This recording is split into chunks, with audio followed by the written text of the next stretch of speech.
ultimately, when you talk about humanity, humanity is humanity, and all of us deserve a fair shot in this world, and can be beacons and stewards of that in our daily lives.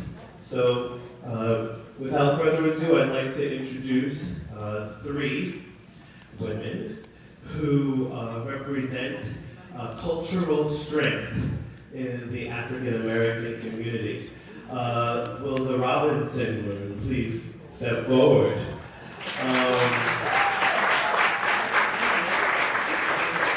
Talk about generational strength in the African American community. We have grandmother, mother, and daughter here today to share with you and welcome you.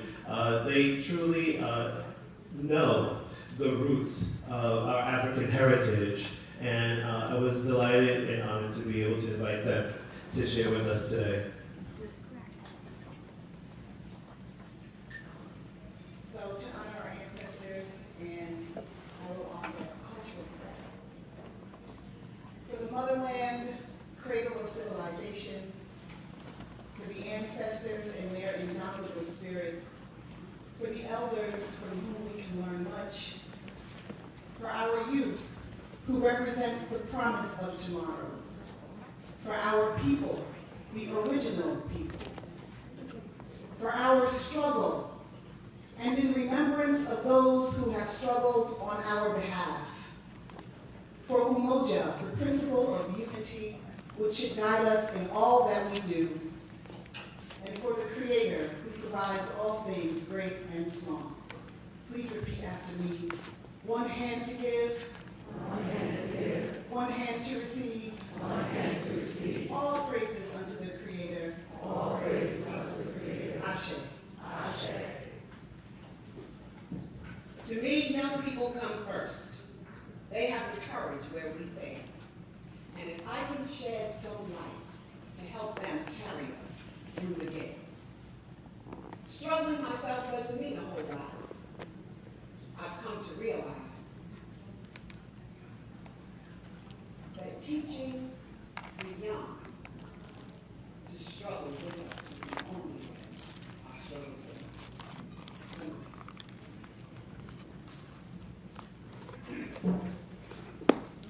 are. Before I begin, if there are any elders in the room, I'd like to ask permission to speak. May I have your permission? Yes. Thank you. There is an unpronounced evil in this country, at the very core of its breath, a debt named slavery that tore our babies from our arms and our husbands from our dreams, and planted a storm in every heart longing for freedom.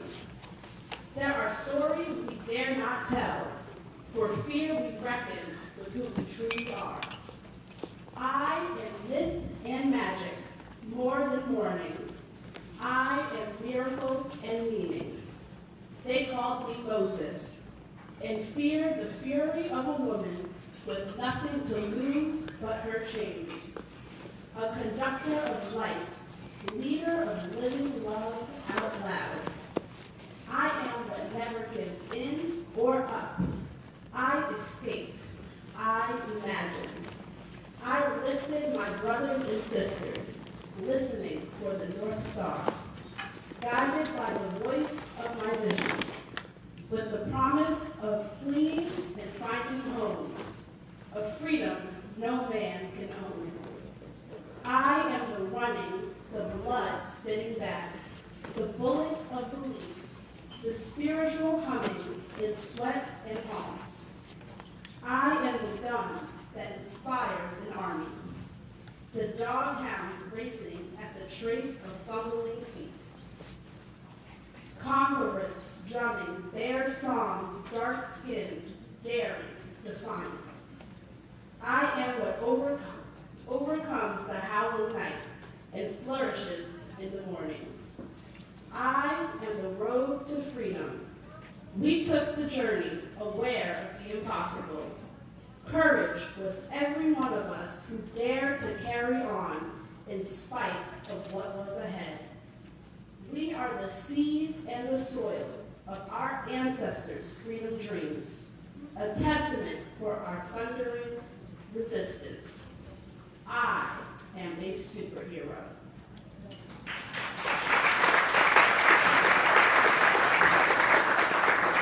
Let's have another round of applause for the Robinson women.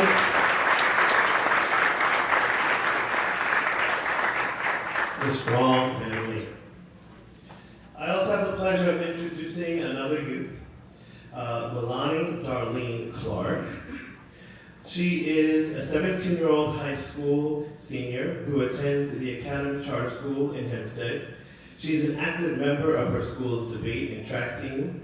When she attended Wyandanch Memorial High School, she broke and holds the track and field record for the 800-meter run. She was a member of Legislator Dwayne Gregory's Youth Leadership Caucus and is a student of the Vinette's Cultural Workshop. Melanie is involved in several ministries at Freedom Chapel International Worship Center in Amityville, New York. Her hobbies include dance, singing, and spoken word. Her goal is to attend North Carolina A&T and attain a bachelor's degree in psychology, then pursue a master's degree in criminal justice forensics at John Jay College. I love a goal-oriented girl. After college, her goal is to join the Federal Bureau of Investigation as a forensic psychologist. Melanie feels honored to share her talent of the spoken word that God has blessed her with. So please welcome Melanie Darlene Clark, sharing her gift of the spoken word. Hello, I'm Melanie, as introduced, and I'll be performing the spoken word entitled The Seven. The 7 isms. What are the relevance of these to a young girl like me? For starters, we can discuss which each and every single one means. Racism is discriminating against one based on race. Ageism is discriminating against one based on age. Sexism is discriminating against one based on gender. Classism is discriminating against one based on how much money they make, meaning how many figures. Ableism is discriminating against one due to an impediment. Heterosexism is discriminating against one based on their own sexual preference. Anti-Semitism is discriminating against one just because they are Jewish. All of them are happening in society, and many think these are appropriate, but not me. Everyone has endured at least one of these, if not one, if not two, maybe even more than 3. I faced racism and sexism at the age of 17. Without complete understanding of what these mean, someone my age may think that the world is just mean. Sexism isn't something that's just generated towards women. It's generated towards men as well, it's just not as publicly broadcasted. Jane Elliott used a method of showcasing racism, putting people in a room, then singling them out based on difference, but not solely on ones that they can change, but on things that they have no control over, taking away the feeling of entitlement. There was someone with memorizing qualifications that was turned away just for being a person of color. The person that went after for the same job had the same qualifications, and he was the climax. They were both brothers. The person of color didn't get the job, but his brother, who was of lighter complexion, got it. That's a prime example of racial discrimination.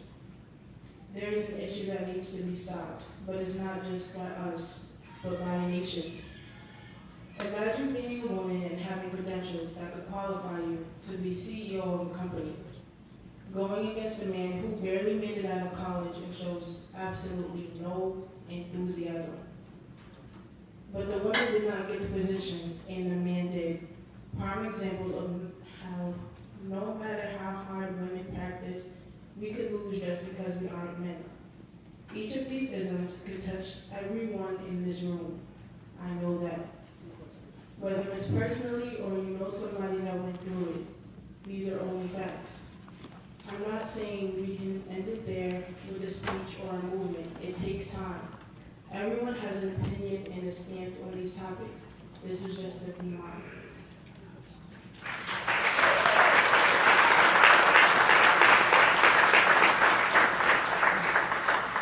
Beautiful.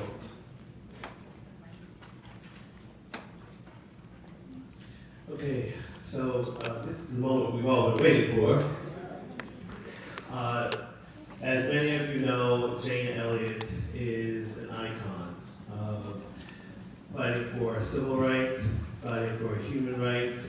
She has taken many criticisms over these years, and her example of fortitude, perseverance through all of that is an example for us all. I don't want to give away too much of her presentation, so I don't want to tell you too much, but I'll give you a little snippet of why we decided to invite Jane Elliott today.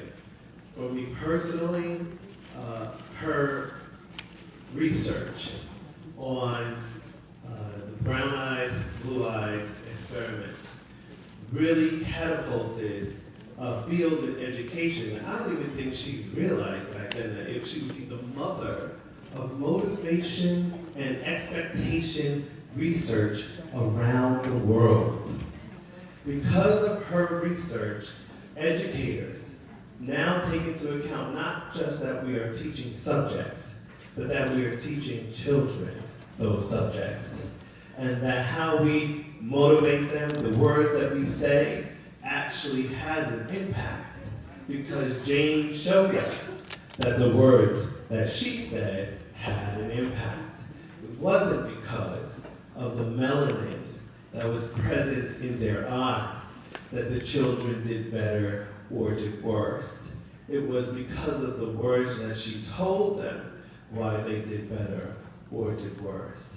And that has catapulted education research and how we teach children around the world for decades since.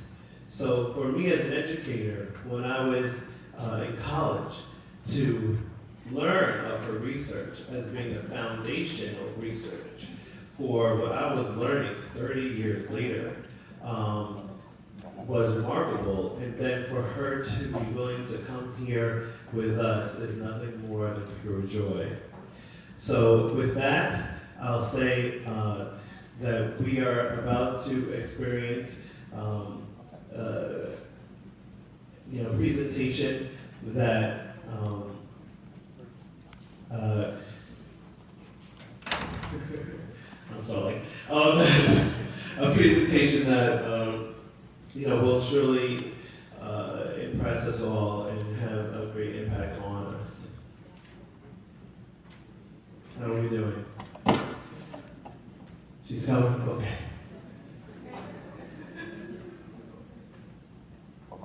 I'm ready.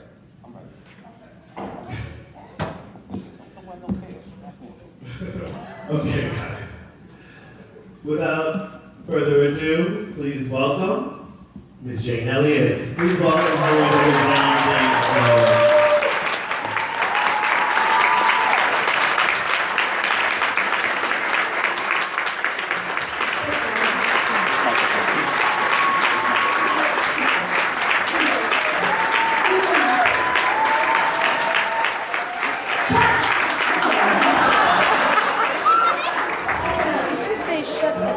Do not applaud the speaker before the speaker speaks. Do not applaud the speaker before the speaker speaks, because I am going to make most of you angry in the first 5 minutes of my remarks. I don't care. Suck it up and live with it. You can take it because you've been taking this crap for 400 years in this country. You can take it. You recognize a pale-faced old white woman, and you asked a pale-faced old white woman to come here and talk to you about something that most of you have learned about prenatally. And you're still learning it. And you should never have been exposed to this crap. And that's what it is. Now some of you are thinking, you shouldn't use those terms. I didn't say F you. And I didn't call you people who came from a shithole country.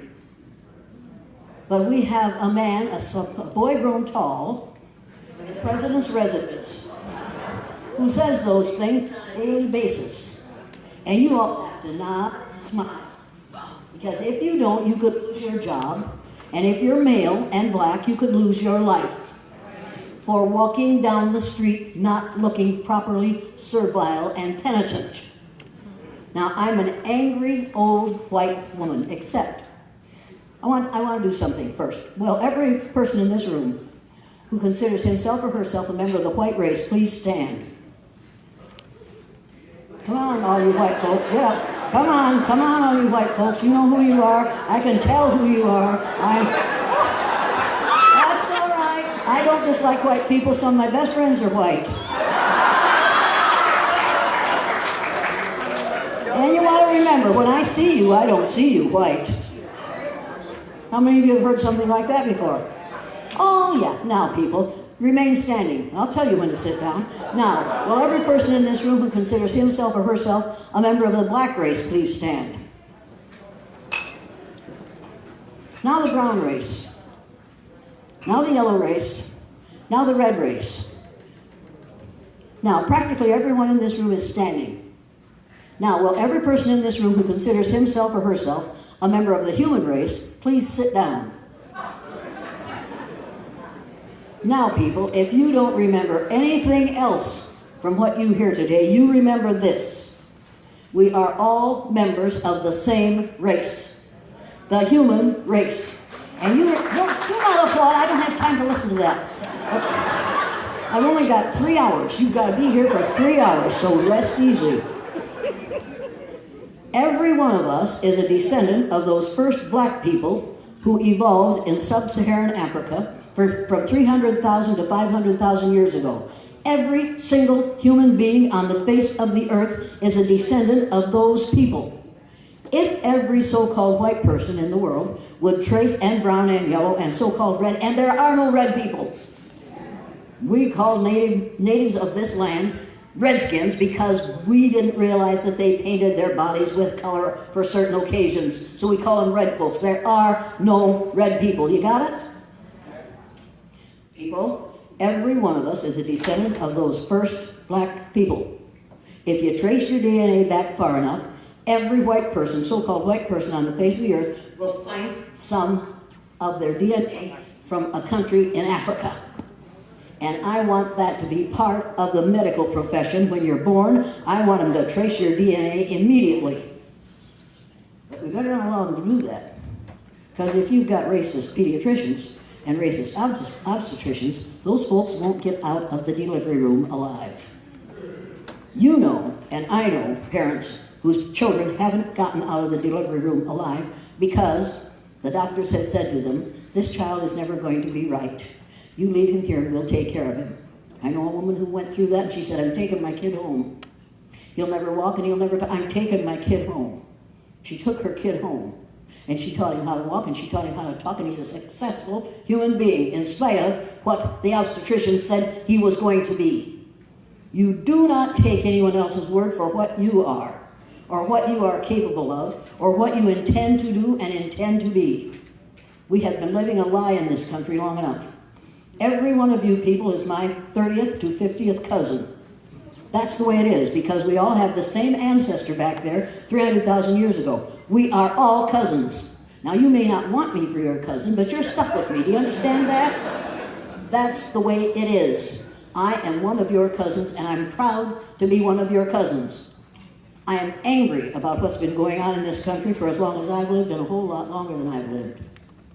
I want you to know that my heroes are black women. And I'm not saying this because there are a whole lot of black people here. I say this to every group that I talk to. Because black women are proof that women can make it in spite of everything you do to them. I don't know how you do it, but you develop coping skills that white women never have to develop. And I know that, and you know that, and you need to tell your daughters that, and you need to tell your sons that. And you need to convince them of the intelligence, the beauty, the wonder of black women. I will not, as long as I live, I will not forget the black woman who stood beside me when we did a thing about differences at the University of Indiana several years, about a year and a half ago. And we did the differences thing, and I came to, is your color important to you? And she said, and I said, is your color important to you? She said, I'm going to say something now that I've never said before because I'm ashamed to say it. I said, what would that be? She said, I was pregnant 2 times. Each time I was pregnant, I prayed that I wouldn't have a son. And I said, and that's because, she said, because I didn't want to think about what he'd have to go through and what I'd have to go through when I lost him. I never had to pray not to have a son.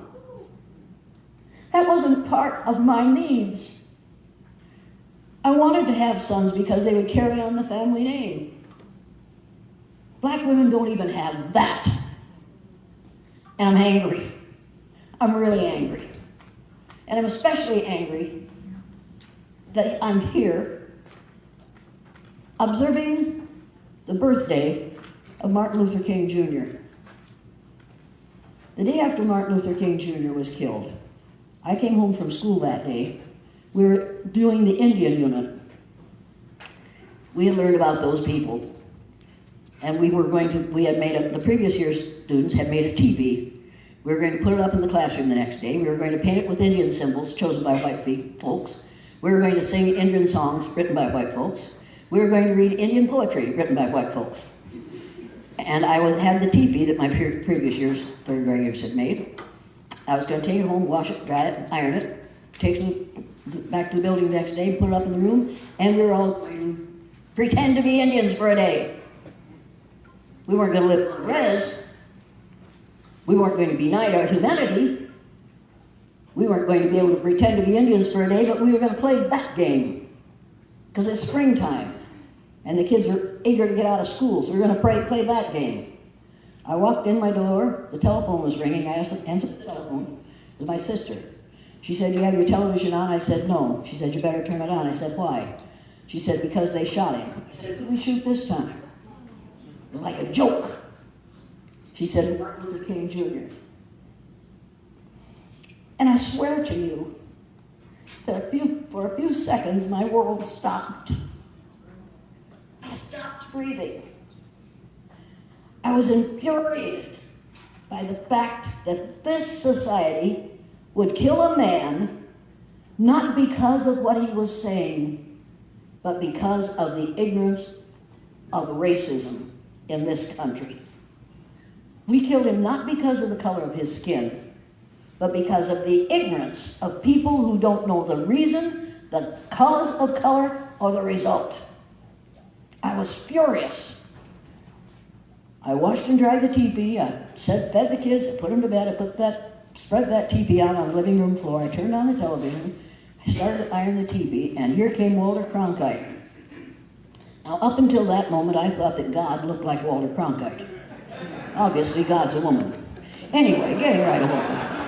Which is, I used to say that in the Methodist church, so the minister came out and asked me not to come to church anymore. I'm serious about this, didn't he? That really happened. Anyway, so here's Walter Cronkite talking to 3 leaders of the black community, 3 black males. And he said to them, when our leader was killed, his widow held us together. Who's going to keep your people in line? That's what Walter Cronkite said the night that Martin Luther King Jr. was killed. I was furious. Think of the implications of that question. When our leader, according to him, Kennedy was the leader only of white folks. When our leader was killed, his widow held us together. See how civilized we are? Who's going to keep your people in line? People, you're not your people, you're my people. Whether you want to be or not, and I'm yours, and you're stuck with it. I was furious, so I changed the channel. And there was Dan Rather saying to 3 black males, don't you Negroes think you should feel sympathy for white people because we can't feel the anger of this killing that you Negroes can? Now, how many of you think that white people should have been furious at that killing? People, we should have been absolutely infuriated by that killing because it proved once again that this good Christian nation will kill you if you don't live down to our expectations of you. And that was the major sin that Martin Luther King Jr. committed. He refused to live down to white people's expectations of him, so he had to die. Now you think I'm exaggerating. If you think I'm exaggerating, you need to get the book, The Myth of Race, by Robert Wald Sussman. And you need to read it this week. And after you read that one, then you have to get the book, Nile Valley Contributions to Civilization, by Anthony Browder. How many of you have read it? 3, for the love of God. People, how many of you finished high school? How many of you went to college? How many of you finished college? How many of you learned a whole lot? How many of you didn't learn enough? People, if you still believe in the myth of race, you didn't learn enough. Because race isn't just a myth. A myth is something that you make up to explain something that happens in nature that you can't explain. The myth of race is a lie. We know how it came about. We made it up. I have a shirt that I wear lots of times, and it says, God created the human race. One race, the human race. Human beings created racism. People, anything you create, you can destroy. We can destroy racism. Within 2 generations, we could destroy the racism in the United States of America. And you can all hasten that coming by vote in November. You go to the polls in monstrous numbers. And you want to remember that 2 black people coming down the street looks like 5 black males to every white woman. There's a lot more of you black folks than you realize. Because if you say to a white woman, how many of them did you see coming? Well, there was 5 of them, but I was scared. And I'm thinking, bitch.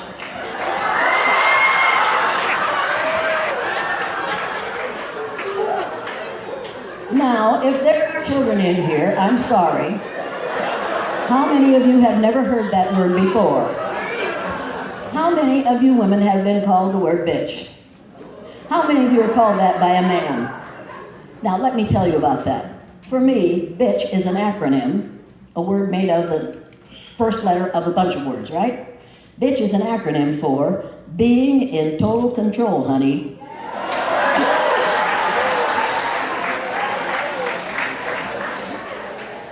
You have my permission to use that. And next time some fool male calls you the B word, you say, you're out of control, aren't you, darling? And then you say, but I can take care of that for you. And you whip out your little Lorena Bobbitt fruit knife.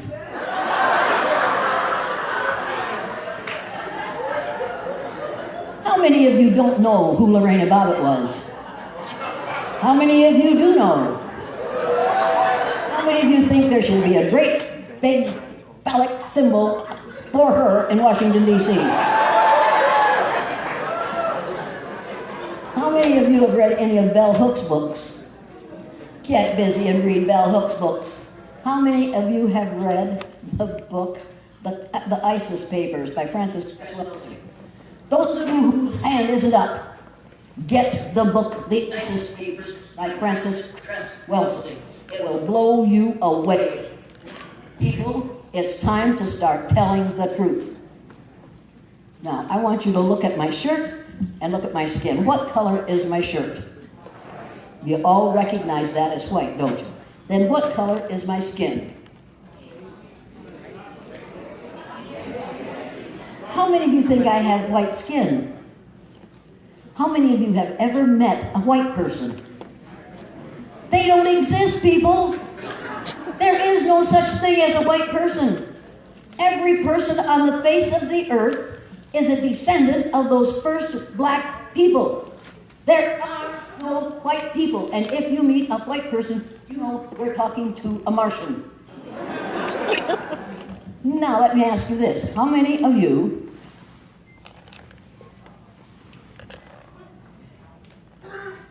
I'll wait. But not a whole lot longer. Go get her a chair. All right, now if anybody else is going to come in, go out there and get a bunch of chairs and put them in the back of the room so that we don't have to wait. How many of you would agree to that? How many of you think that's a really good idea? How many think it'd be a good idea if they turned down the heat? How many do you think it was warm enough before I opened my mouth and all this hot air came out? Turn down the air, folks. Can someone do that? We are going to wait until we see someone move toward the air control button. I'm waiting. I'm serious about this, Mr. Vice President.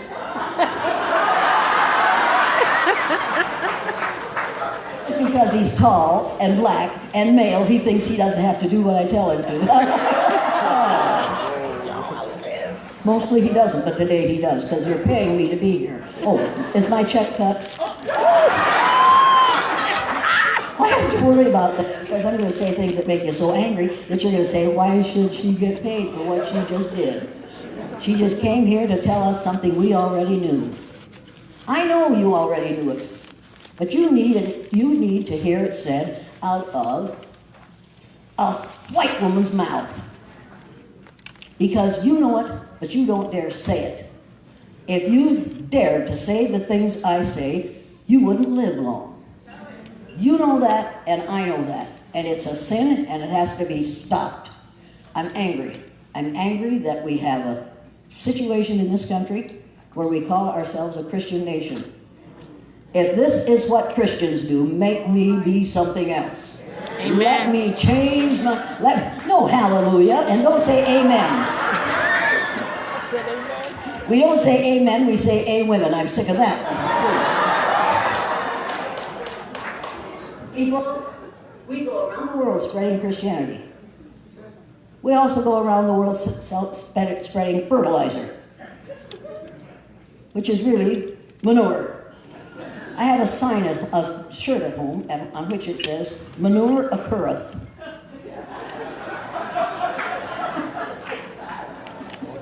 Everybody should have one of those signs. Because that's exactly what happens. In this country, what we call education is actually indoctrination. To educate someone means to lead them out of ignorance. That is not what we do in the schools in the United States of America. We indoctrinate students so that they will be good American citizens in the future. Now, to think about how ignorant that is, think about the fact that every president, including Barack Obama, at the end of their speeches would say, God bless you and God bless America. And we have a boy grown tall in the president's residence who says, we've got to put a wall along the southern border of America to keep those people who aren't Americans out of here. Now, people, everybody who is a citizen of the countries from the northernmost point of Canada to the southernmost point of South America is an American. You either live in North America, South America, Central America, Latin America. And I remember when, what's his name, who was old George's vice president. What was his name? The nitwit. What?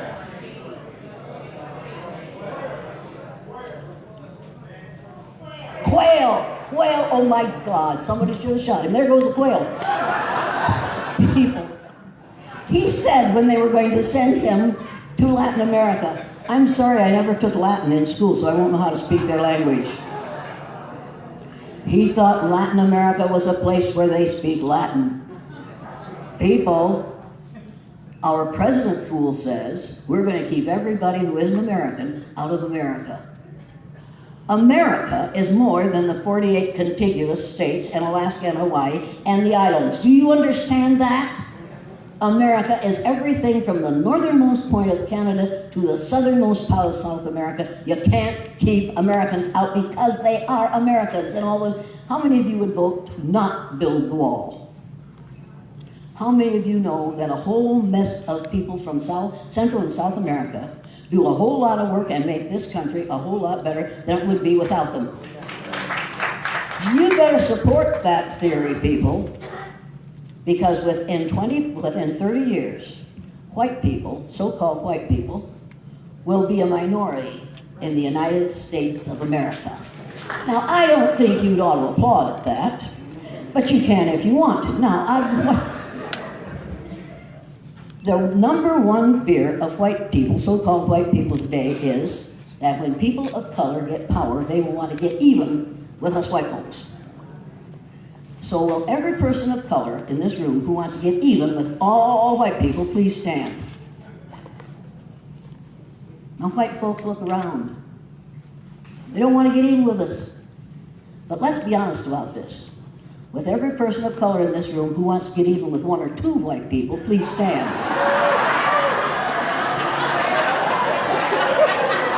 That's what tell the truth and shame is out. Now, I agree. yeah. Now, white people, you may sit down. Please sit. Now, white people, I would warn you that the way to survive in the future is to be sure you aren't one of the one or two they want to get even with. Because the chances are pretty good that the one or two are the same for every one of them. They know who you are and what you are, and they will remember you. If you want to be treated fairly in the future, white folks, if there are any in here, but there aren't, but you pale faces, if you want, and I think we should stop referring to people as white, because they aren't. Let's call them melanin challenged.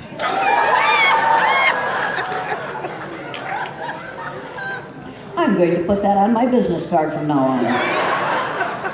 Jane Elliott, MC. Melanin challenged, because that's what we are. But the first inhabitants of this nation that were here when we got here immediately told it like it is. They call us pale faces. Now, white folks, you might not like that, but ask me whether I give a damn. And the answer is no. You can take it. You're strong, you white folks. You know how to survive. You know how to run the world. You know how to run this democracy right down the tubes, which is what you're doing right now. And in order to put a stop to this, every one of those of you who are a person of color, obvious person of color, because white folks won't admit that they are, have to change this situation. We have depended on you for over, well, you were, if we're going to talk about black and black history, we have a Black History Month in this country. Isn't that wonderful? 1 month for black history, 11 months for the others, for the right history, people. Black history started over 4,000 years before the birth of Jesus Christ. How many of you didn't know that? How many of you think that every child in school should learn that? How many of you didn't know that black people were doing cataract surgery with metal instruments before there were doctors in Europe? How many of you didn't know that? How many of you think that's an important fact?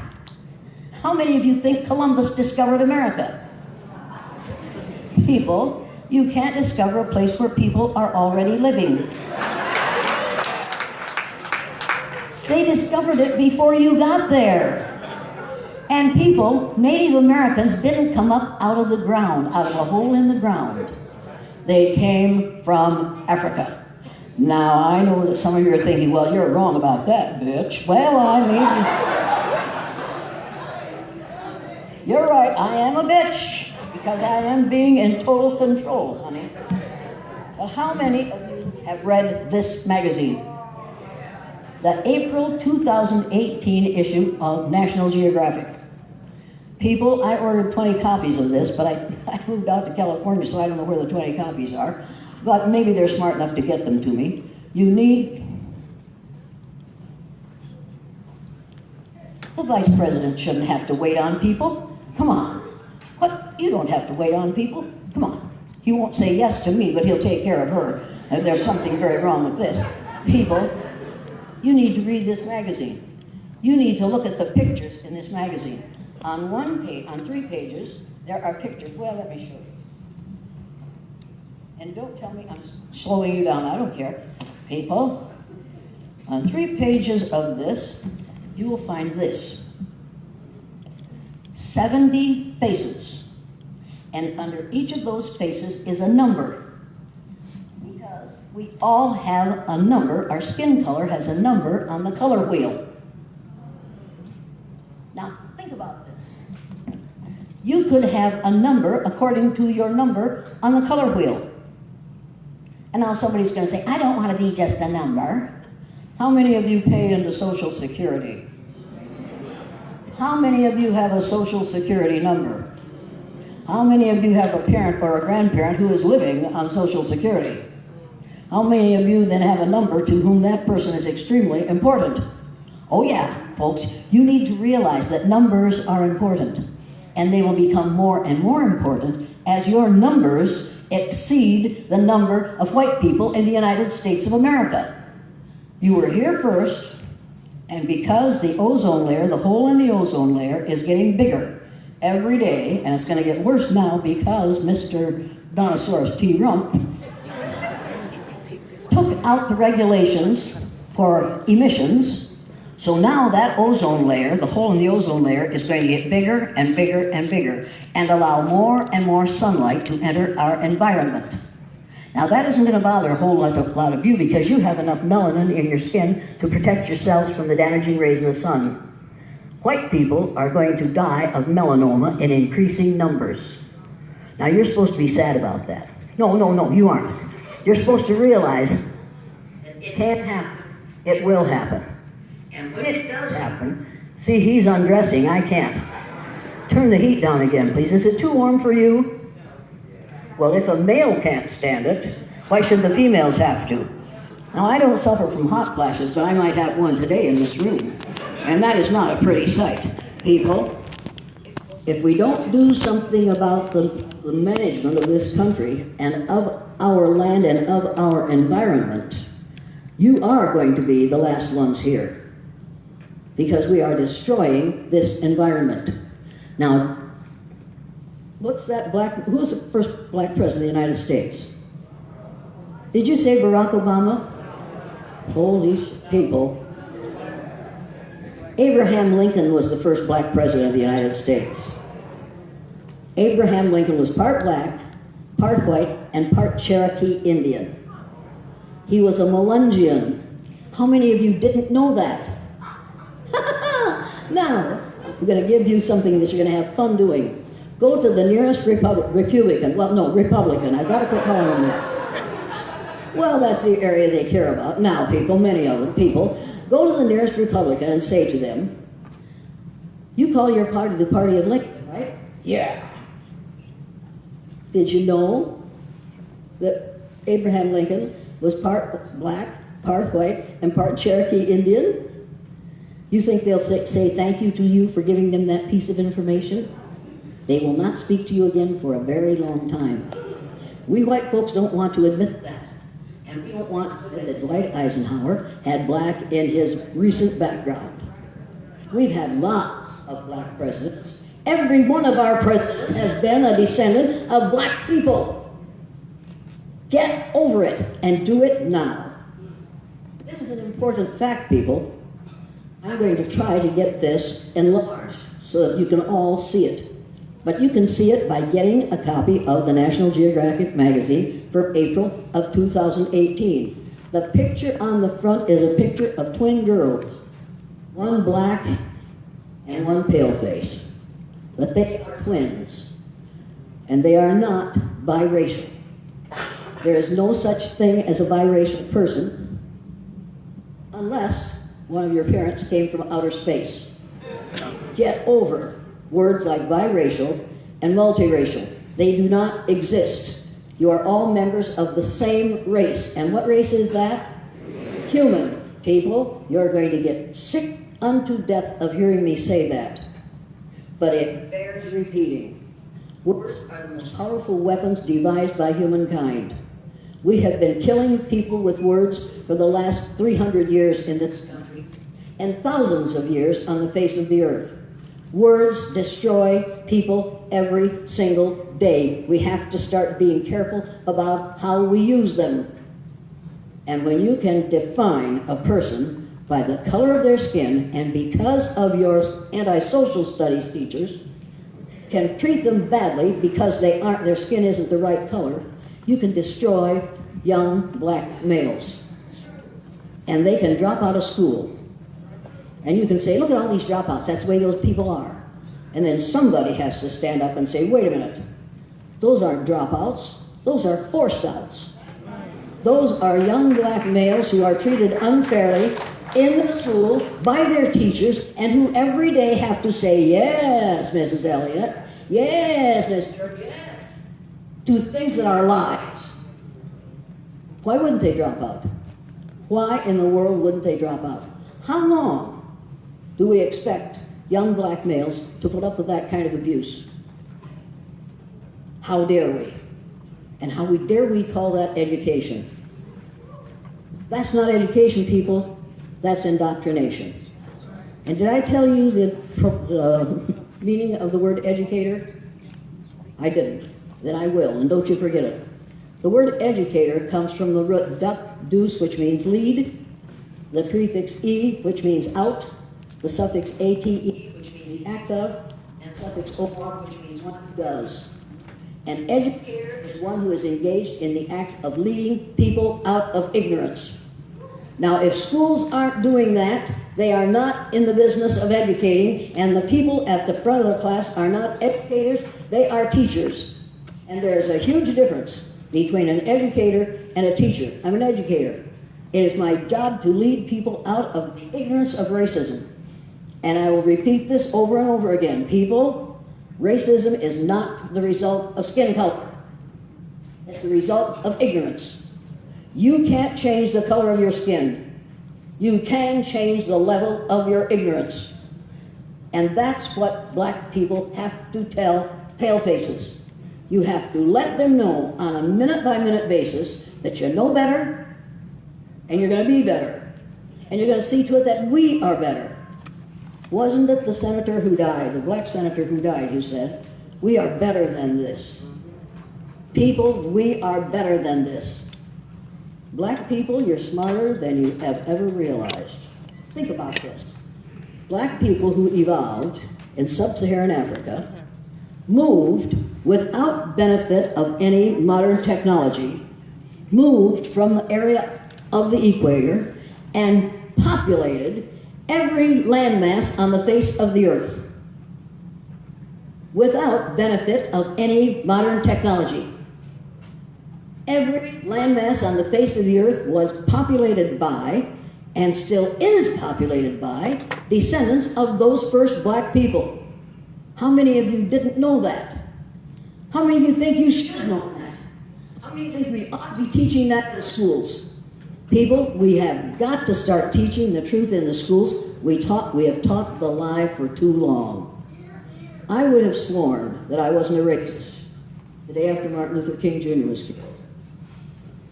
I wouldn't say a racist thing, and I had learned that what a racist is when I lived in Waterloo, Iowa.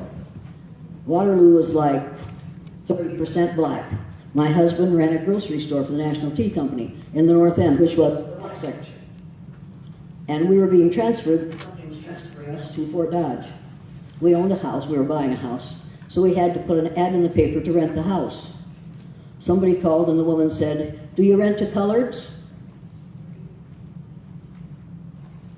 And I wish I couldn't remember this. I don't remember a lot of things, but this I wish I could remember. Because I remember thinking, if we rent this house to a black person, when we come back, and we will be sent back here, these people won't speak to us. So I said, this is an all-white neighborhood. And I knew immediately what I had done. I had defected to the enemy. I had forced her to make the decision instead of making the decision myself. And I knew at that moment exactly what I was. All I had to do was act in a way that proved that I could be responsible for my own behavior. And I didn't do it. And I forced her to make the decision, and she said, all right, thank you, and hung up. I'll never forget it as long as I live. And I'll never repeat it. I'll never do it again. I will not. And that's too bad for my kids. I had 4 children. We had 4 children in 5 years that we found out what was causing that. Anyway, I put my kids through a whole lot of ugly, starting on the day after Martin Luther King Jr. was killed. After I heard what Walter Cronkite and Dan Rather said the night after he was killed, I knew that the Sioux Indian prayer that says, "O great Spirit, keep me from ever judging a man until I've walked a mile in his moccasins," which we were going to learn the next day, I was going to have to remain a priest to have that prayer answered for my third-grade students in all white, all Christian Riceville, Iowa. I decided that the next morning, if they didn't understand what we were talking about when I tried to explain to them why Martin Luther King Jr. was out in the street, that I was going to do what Hitler did.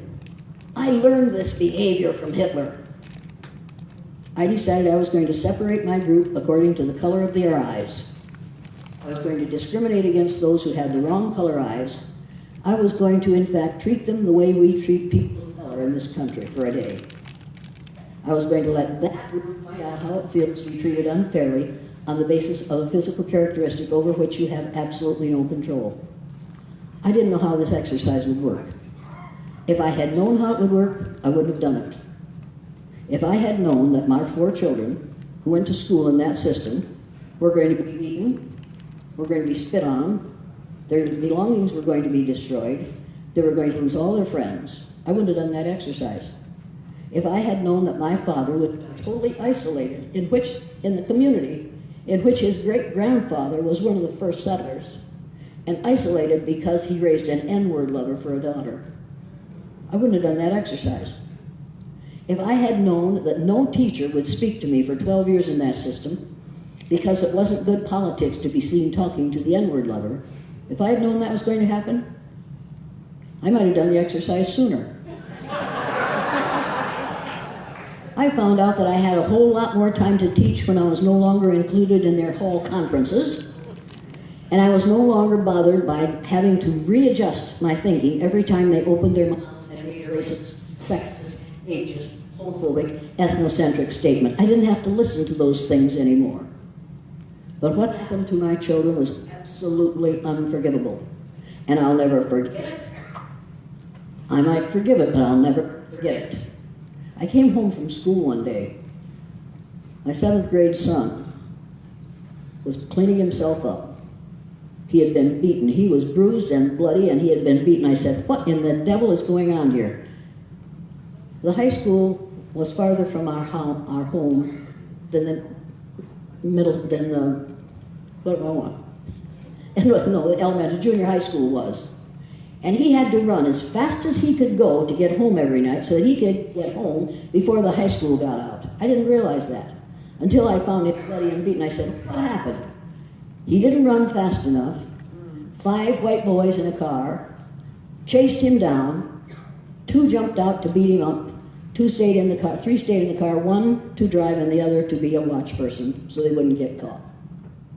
They beat him because he has an N-word lover for a mother. I didn't have the right to put my son through that. So I called their parents. One parent said, your son got what you deserved. You should have thought of that before you did that. And that's exactly what the junior high principal said. You should have thought of that before you did that. Your son got what you deserved. People, there are 9 Christian churches in Riceville, Iowa. They're all full on Sunday morning, and some of them are full on Saturday night. And they all get down on their knees and they pray that their kid won't have to go to school with a black child. What is wrong with this situation? And how the hell are we going to let it go on? I didn't know when I went to school that morning after Martin Luther King Jr. was killed what I was getting into. I'm glad I didn't know, because I've learned more than I would ever have learned had I not. Had I just gone to school and said, "It's unfortunate, people, but that black man should have known better than to be born black. That was his fault." That's how ignorant we are. That's how ignorant we are. If you want to know how ignorant we are, go to my website. Jane at janeelliott.com, right? Download the printed learning materials. Would you get those on your thing, would you please? The first page is a set of typical statements that white folks make that think they aren't racist. I'm not a racist, some of my best friends are black. How many of you heard that one? How many of you have heard this? When I see you, I don't see you black. How many of you heard that one? How many of you have had some pale-faced woman say to you, when I see you, I don't see you black? Or how about this one? I've known you so long that you aren't black anymore. People, when somebody says to you, I don't see color, I'm colorblind. How many of you have heard that one? How many of you have heard that from a liberal, pale-faced woman? All right, the only logical reply to that is, I knew you were colorblind before you said it, because if you weren't colorblind, you wouldn't wear that shirt with those pants. And you sure as hell wouldn't have your hair that color. Now people, you can take this stuff and say what you're supposed to say. When somebody says, I don't see you black, what are you supposed to say? You're supposed to say thank you. Because they regard black as a negative. You need to say to them, if you didn't see me black, you wouldn't say black. True. You need to say, do you see me green? You know what I mean. Yeah, I know what you mean. You mean that in order for you to relate positively to me, you have to deny the color of my skin. Now, how many of you think that's a pretty stupid thing to say? People, the minute somebody says to you, when I see you, I don't see you black, you need to know you're talking to a liar. An absolute liar. How many of you see me as other than black?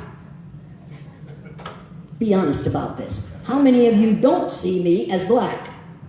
The rest of you do? Or you're too lazy to raise your hand? Now think about this, people. That's all you need to do in a classroom is refuse to answer. And pretty soon the teacher thinks you don't know the answer. You're too dumb to answer. Now how many of you see me as something other than black? Well, that's better. I'm going to keep on saying it till you all raise your hand. Now, how many of you see me as something other than black? That's better. There's still some that haven't. How many of you see me as something other than black? All you have to do is do... What are you waiting for, Whitey? You are giving us a bad example of what white people do. And what white people do is exactly what you're doing. We say, we don't have to learn that. We don't have to respond to that. You can't tell me what to do. Oh, yes, I can. And I will. And I expect you to do what I ask you to. How many of you think it's really too much work to raise your hand in agreement to that question? How many of you think that's just too much work? How many of you think you ought to be able to raise your hand? How many of you have been raising your hand and saying yes to things that were an absolute lie for your whole life? And how many of you know you better keep right on doing it if you want to keep your job, you want to keep your home, you want to keep your kid in school, you want to keep your kid learning, you want to keep your kid feeling good about himself or herself? How many of you know that you have to say yes to a lie every day? That's what life is like in this Christian country for people of color. And you need to know it. Now, those of you who are evangelicals, now you're really going to hate me. I don't care. You need to read, who brought the evangelical movement to the United States? Do you know? How many of you know anything about the evangelical movement? How many of you know people who are evangelicals? People? You need to know the name Frank Schaeffer. Frank Schaeffer is the man whose father started the evangelical movement in the United Kingdom, in England. His name was Franklin Schaeffer. He taught it to his son. His son, Frank Schaeffer, brought it to this country. He started the evangelical movement in the United States. You need to read Frank Schaeffer's books, and you need to do it this week. One of them is called The Patience with God. Patience with God, people. Get the book Patience with God. How many of you have read it? Anybody? People? you don't understand what evangelicals are all about. And evangelicals don't understand what evangelicals are all about, because I've talked to Frank Schaeffer, and Frank Schaeffer says the evangelical idea has been twisted, distorted so greatly that you must not listen to it and you must not join it. In this country, it has been distorted so that it is the thing that supports racism. You want to think about that, people. You want to realize that we can take a perfectly lovely religion and distort it to the point where it is absolutely unrecognizable, and use it to keep some people in their place. Now, if you two young women can't listen to me, you need to be somewhere else. I don't often kick people out, but you two young women who's behind the three young males, one of you come up here and sit in the front row. You, with the long hair, the black woman with the long hair, I'll come and get you.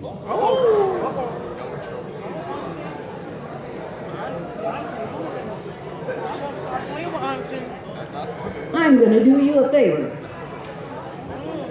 Come up here. Sit right here. Right there. You're a very pretty young, and you're taller than I am. This is a gorgeous young black woman. Doesn't have to listen to an old white bitch. Yes, you do. You got it? Now, some of you are thinking, why would she make an example of that young woman? Because you have to make young black women, young boys and girls, behave better than any white girls and boys have to behave, because they have to present a positive image in order to be seen as positive people. Do you understand that? I'm not doing this to be mean to her. I'm doing this because if there's somebody who's as old as I am, and I'm older than dirt, so you don't see many people as old as I am, but when there's somebody as old as I am talking on the stage, you shut your mouth and listen, whether she makes any sense at all. You got it? Now, those of you who think, how could she do that? I can do that because I think more of that cousin of mine than some of you do. I expect her to be here to learn. I expect her to behave in a learning manner. I expect her to behave in a way that shows that she cares what's happening. If you think that's unkind to her, I could do what white people generally do. I could let her make an ass of herself, and then I could say, see, that's the way all these women are. No, no, no, no. I'm not going to do it. I'm not going to allow you to act white. My God. And that is the message in this country on a daily basis. To people of color, the message is, act white. Because if you're white, you're all right. If you're brown, hang around. If you're yellow, you're mellow. If you're black, get back. And if you're red, you're dead. That is the message that we send in this country, and I will not allow young black people to sit in my presence and offer a bad image to white people watching them, because it reinforces white people in their negative feeling about people of color, particularly teenagers of color, and I won't tolerate it. I am determined that instead of teaching the 3 R's of reading, writing, and arithmetic in school, and you need to remember that only one of those words begins with R. Reading. Writing begins with a W, and arithmetic begins with an A. So we teach the 1 R. We don't teach the 3 R's. But there are 3 R's that we should be teaching, and those 3 R's are rights, respect, and responsibility. Now, when someone my age is speaking, I expect you to show respect. You have the right to be here, but you don't have the right to disrespect what I'm saying. Because by disrespecting what I'm saying, you are disrespecting yourself. And you are saying to all those around you, see, that's the way these kids act. No, that's not the way these kids act. This community, this country needs to teach rights, Respect and responsibility. It is our responsibility to respect the rights of everyone. And if we don't teach that in the schools, we'll never get it on the street. And if you haven't read the book, what's Just Mercy? How many of you have seen the movie Just Mercy?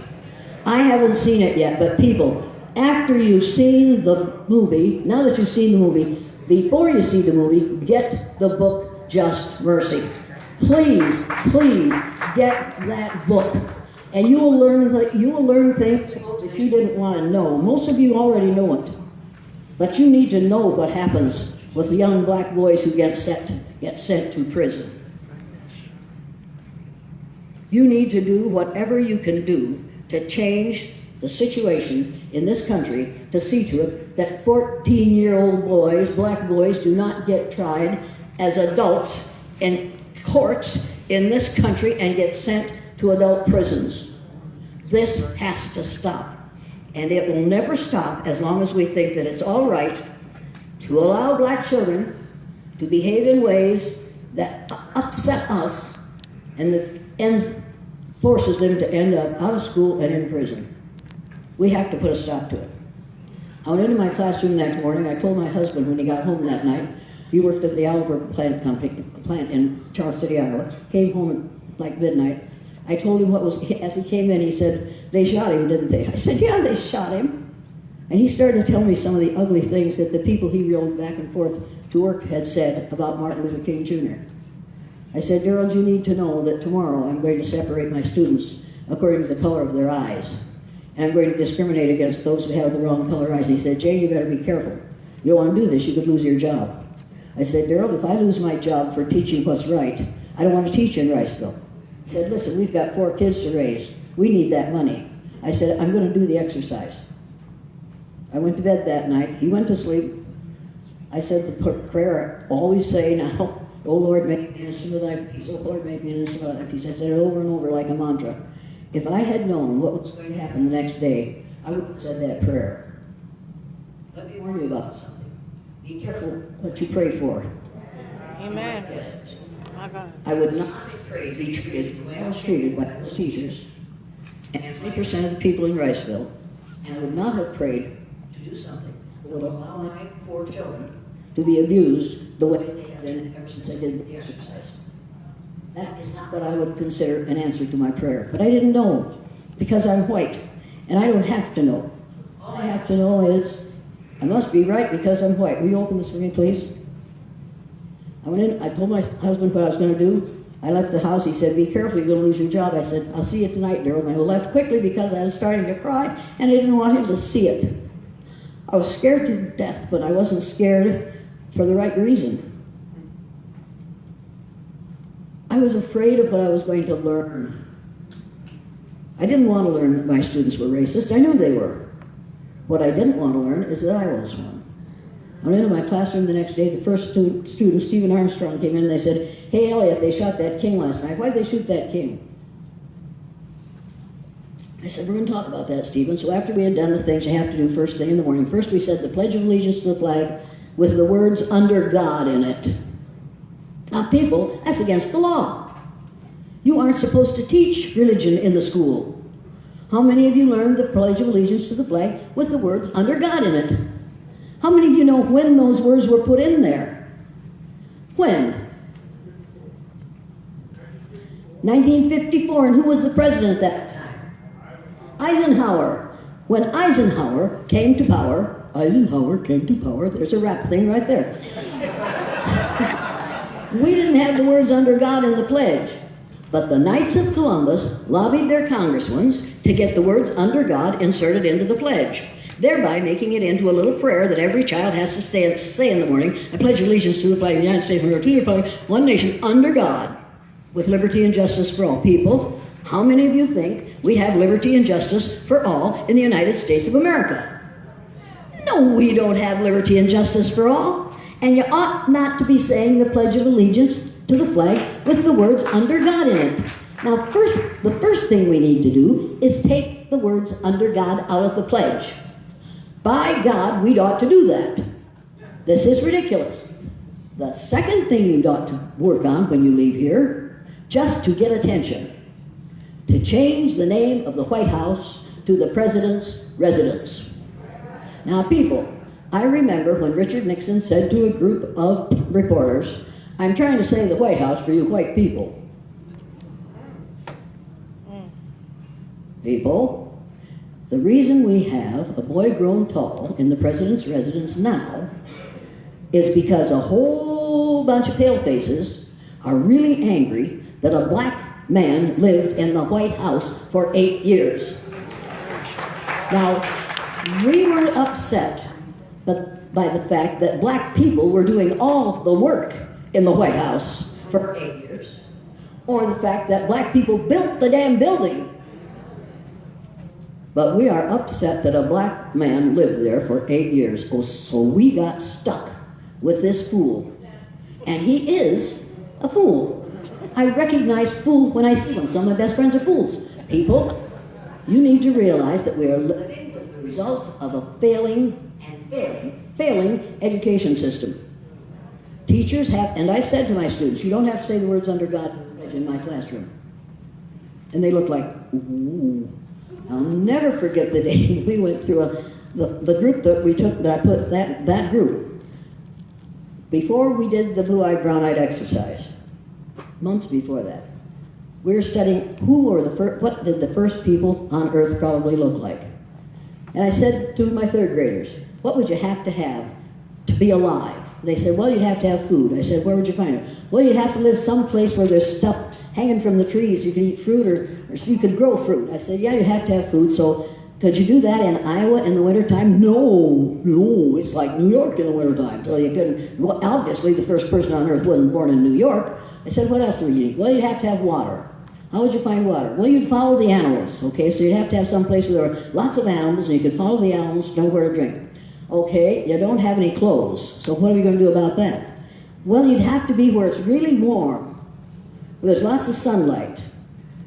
12 months of the year. Yeah, do we do that in Iowa? No. So the first person evolved in Iowa? No. So all right, you have to have, what would help you to protect yourselves from the damaging rays of the sun? Color. I said, that's right. And at that point, little Debbie Knapp, I'll never forget it, put her hands over both her ears and said, he was black. I said, what'd you say? I said, what'd you say, Debbie? He was black. The first man on earth was black. I said, Debbie, I think you're right. And she said, I can't wait to tell my dad that the first man on earth was black. And I thought, oh, shit, this is awful. Her father was on the school board. And I knew that this kid was going to go home and announce to her father that Mrs. Elliott said the first person on earth was black.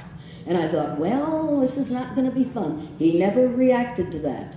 He kept right on advising the superintendent to keep on hiring me. Because he knew if he didn't, I'd say, you're doing this because of racism. Do you really want a lawsuit? And he would have said, oh, no. You teach whatever you want to, and I'll undo the damage when I bring them home. And that's what parents had to do with my students. They had to undo in their homes what I did in the classroom when I told them that it's all right not to be white. And some of the most famous people who have done the most marvelous things on this earth, all of them are descendants of black people. I went into my classroom, Stephen Armstrong said, they shot that king last night. I said, we're going to do this. So first we said the Pledge of Allegiance to the flag, and then we broke the law again. We sang God Bless America. People, God Bless America is a prayer. And you're praying that God will bless America. We sang it every day, loudly and with gusto. We loved it. Then we started to talk about the killing of Martin Luther King Jr. And I found out during this discussion that those kids had learned all the negative things I had learned about black people. I said, what do you know about black people? And they knew every negative thing that I had heard and a whole bunch of things that I never had. And I thought, well, that does it. I said, kids, do you have any idea how it would feel to be something other than white in this country? No. Would you like to know? Yeah. It was like, we've already gotten out of spelling and handwriting. Keep this broad talking. We don't have to learn anything all day long. I said, well, today we're going to find out how it feels to be something other than white in the United States of America. What do you mean? I said, I mean, we're going to judge people by the color of their eyes. And brown-eyed people are smarter than blue-eyed people. Well, my dad's brown-eyed, he's not real smart. Well, I'm sorry, but your dad is smarter than you are, or he wouldn't say what you just said. Brown-eyed people are smarter than blue-eyed people. Immediately, little Debbie sitting in the front row said, how come you're the teacher here if you've got them blue eyes? And I thought, well, you little shit. I had never thought that about Debbie before, but she nailed me, and she nailed me good, and I thought that was as bad as it could be, but it got worse. I found out, once those brown-eyed kids got on top, that every one of those kids knows exactly how to be a racist. They know exactly how to treat those that they consider inferior to themselves. I watch beautiful, wonderful, brown-eyed kids become racist, sexist, powerful, oppressive, rotten little kids in the space of 20 minutes. If somebody had told me that my third graders, who had been in my presence for 7 months at that point, would behave the way those kids behaved, I would have said they were lying. I watched those kids become people I couldn't stand the sight of. And the reason I couldn't stand the sight of them was they were behaving the way the significant adults in their environment had taught them to behave. We teach racism on a daily basis in the schools, in the homes, in the businesses, and in the churches in this country on a daily basis. Now, in the Bible, it says we all belong to the family of man. And yet, you go to church and there's a picture of a light-skinned Jesus hanging there, and in the Catholic Church, he's hanging on the cross in all his whiteness. Christmas is just over. I walk by creche after creche after creche with a little doll that looks like the Pillsbury Doughboy lying in that manger. Now, in the Bible, it says Jesus had feet of bronze and cakey woolly hair. Now, next year, people, when Christmas rolls around, I want you to start getting rid of it tomorrow. We're getting ready for it tomorrow. Go buy every black doll you can find. Babies. And take one and put it in every one of those creches. Take the Pillsbury Doughboy doll out. Put the white Jesus in there. And then sell the Pillsbury Doughboy to some white fool who wants to make a creche. People, somebody wrote me an email this week saying, it's in the Bible, racism is in the Bible. So I had my daughter, because I'm lazy, research that. And she put race, on her computer. And we couldn't find any references to races in the Bible. Because there aren't any. Because people were just people of different colors. And color was neither positive nor negative. It was. Do you understand that? It is time for us to wake up and put a stop to this nonsense. Now, Mary, did you get that list of typical statements? I want to read a couple of these typical statements to you. This is my daughter, Mary. She has put up with a lot of nonsense. Okay, other ethnic groups had to struggle. Why is it so different for the blacks?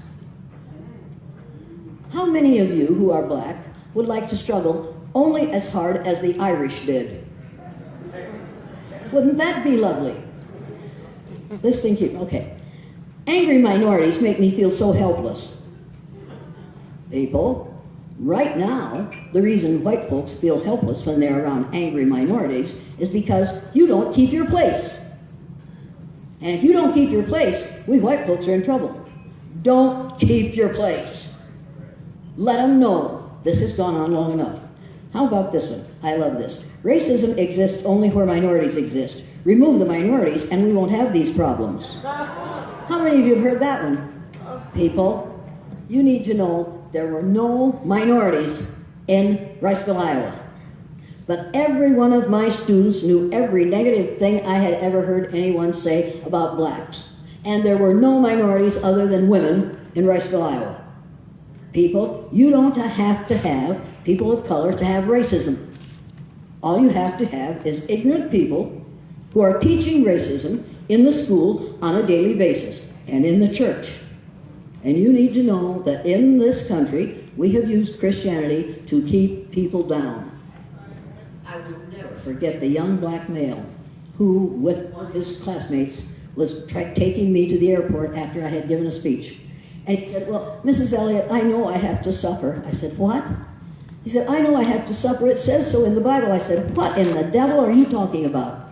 He says, well, in the Bible it says, suffer the little children to come unto me. I said, that doesn't mean that you have to suffer. It means permit the little children to come unto me. Allow the little children to come unto me. It doesn't mean you have to suffer. And he started to cry. And he said, I didn't know that. I'm so glad you taught me that. I thought I had to suffer. No, you don't have to suffer, people. Allow the little children to come unto me, but for the love of heaven, do not allow them to go to a minister who says, you have to suffer because you're black. Give me a break. There's this one. If you could just get people feeling good about themselves, there would be less racism. How many of you think that Dinosaurus T. Rump feels real good about himself? How many of you think he could be any more racist? Couldn't possibly be more, but he could be a whole lot less. People, white people, don't do this because they feel bad about themselves. They do this because they want you to feel bad about yourself so they can feel better about themselves. And I don't care what the minister says, he's talking out of both sides of his mouth. How about this one? I'm not racist, but when it comes right down to it, I wouldn't marry a black person. How many of you have heard that one? How many of you have heard that one from a white person? And how many of you said, thank God? But you want to be careful, black women. You've had trouble keeping your black men close. It's going to get worse. When white women find out that their numbers are dwindling, and the only way you're going to survive in the future is if you have enough melanin in your skin, they're going to come after your men like white on rice. You need to know that's coming. You need to know that. And you need to say to yourself, honey, you ain't taking this one. Because he may be not the most perfect person on earth. But he's yours, and he's lovely, and he's smart, and he had a mother. He had a black mother who knows the rules, who knows the world, who knows more than any white woman like myself will ever know. Black women are my heroes for a good reason. They raise these black males, and they raise black females, and you need to realize that we need their numbers, we need the fact that they're my cousins, and I get really angry when my ignorant, pale-faced cousins abuse my black cousins on the basis of and because of ignorance. We have to put a stop to it. And people who write things like that list, you need to read that list of typical statements, and then you need to go to the list of clarifications of the statements, why people say them and why you ought not to. Read the list of typical statements. Then, after you read that, and some of you are going to say right now, well, you brought us a lot of problems, you didn't bring us any solutions. Go to the third set of learning materials, and it is a set of commitments to combat racism. There are 18 things that you and I can do in our environment every single day to change the level of racism in the United States of America. Go through that list, check yes, the ones that you have done, check no, the ones that you haven't done, then go back, circle one of the ones that you check no, put the date beside it, and do it for a month. At the end of the month, take that thing out, make some notes to yourself about what you learned by doing that commitment, and choose another commitment. In order to stop racism in this country, we are going to have individuals decide to put a stop to it. Now you're going to say, well, one person doesn't make a difference. How many people do you think Dinosaurus T. Rump is? How many do you think he has made a negative difference in this country? How many of you think he has increased the level of racism, sexism, ageism, homophobia in this country? Then don't you dare tell me that one person can't make a difference. If that ignorant rectal opening can make a difference, I didn't say what you're thinking. But you need to know, if he can make a difference, every one of you can make a difference. And we have to decide to do that. I watched my loving third graders refuse to associate with those who had blue eyes the day they were on the top in that exercise. I watched my brown-eyed people become monsters. Carol, the Lutheran minister's daughter, blue-eyed, almost as tall as I am, which isn't tall for third grade, is tall for third grade, isn't tall for 86, but she was tall, blonde, beautiful, absolutely beautiful. Came into my room in February, reading at the 6th grade level. In third grade, she had a steel-trap mind, one of the brightest children I ever taught. On the day Carol had the wrong color eyes, she stumbled when she crossed the room. She made mistakes in spelling, she made mistakes in reading, and she forgot how to multiply. I had taught her how to multiply the first 15 minutes she was in my class, the first day she was there. She never forgot again until the day she had the wrong color eyes. I watched that child crumble and disappear in front of my very eyes. I was absolutely shocked at what was happening to her. When she came in from recess, she was crying. I said, "What's going on here?"